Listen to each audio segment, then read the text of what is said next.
So this is the first episode that I am releasing, or that I'm producing at the moment, and I am going to refer to a blog that I wrote a while ago, a couple of months ago now, The End of Mental Illness, Dr. Amen on a Mission to End It. So I'll just check the date. I wrote that on December the 16th. And what it went into, I guess how I got the inspiration to write that blog was, I was scrolling through my Instagram and I was looking at some new books that were coming out, and I saw one of his new books come out called The End of Mental Illness. And I remember a few months ago when I was still in Cambodia, I read the first, I'd say, a third of one of his books called Change Your Brain, Change Your Life. And I found that book really, really interesting because he's a neurologist and a psychiatrist, and he's based in the US. I'm pretty sure it's California where he's based, and he has like a clinic where he actually does scans on the brain for, patients who come in who have mental ailments. And I found that interesting because when he was talking about diagnosing, certain illnesses, certain mental illnesses, he tended to sway away from, the symptoms that it's revealing in your behavior and in your everyday life, psychologically. And he focused more on, the physical structure of your brain, the physiological structure of your brain. And he did this by, scanning his patients with these SPECT scans, SPECT scans. I'm not exactly sure what that all stands for, but what it does is gives you graphical representations of what is actually happening inside someone's brain. And the Dr. Amen, he spoke a lot about how psychiatrists, when they have a patient in front of them, they diagnose symptoms. So a lot of diagnoses tend to be symptom related, but he says the problem is that no one ever really looks at the brain.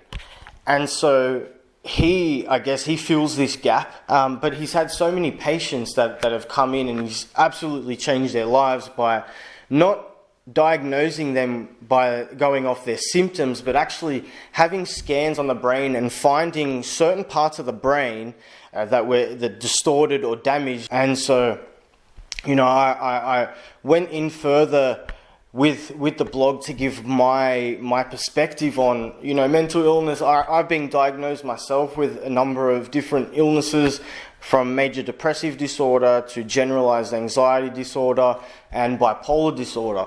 And I've always remained on the fence of, believing and being also a bit skeptical, because, I remember having an appointment with a psychiatrist a few years ago, and I was giving him all my symptoms, and in about 10 minutes he was so sure, and he still is sure today that I am bipolar.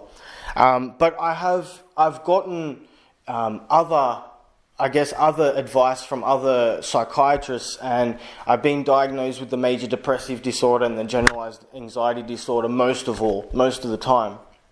But I just found it interesting how they do these scans, and they actually look at the physical structure of the brain. So, if there is a part of the brain that is damaged in a certain way and has, unusual activity there, then, he further investigates into that, and, he puts in, a holistic plan for the patients who are suffering. And he said he's seen great success so far. There was a boy who was having really bad behavioral issues in school. He was only a young boy, and he kept having homicidal thoughts and suicidal thoughts, and he got scans done on his brain, and along with medication, he was given all these other things to do, like a holistic plan, and he said, that his life was just turned around. So his behavior was, his behavior improved. He stopped having those homicidal thoughts and those suicidal thoughts. A 10-year-old, you think about a 10-year-old,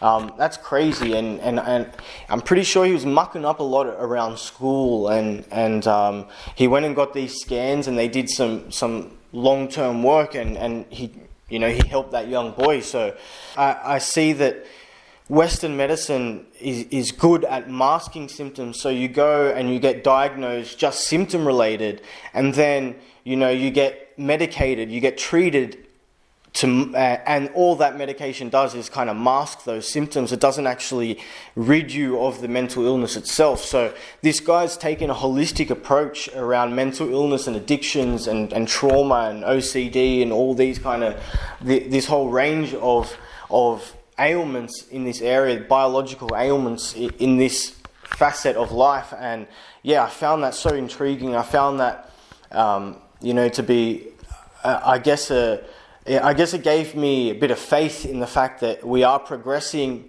in this area, because you hear things like in the next decade, suicide is going to be one of the biggest killers in society, and it's good to know that there are some people who take in a holistic approach, factoring in Western medicine and also all these other things like diet and I guess esoteric practices like mindfulness meditation, and there's plenty of things, and psychotherapy, and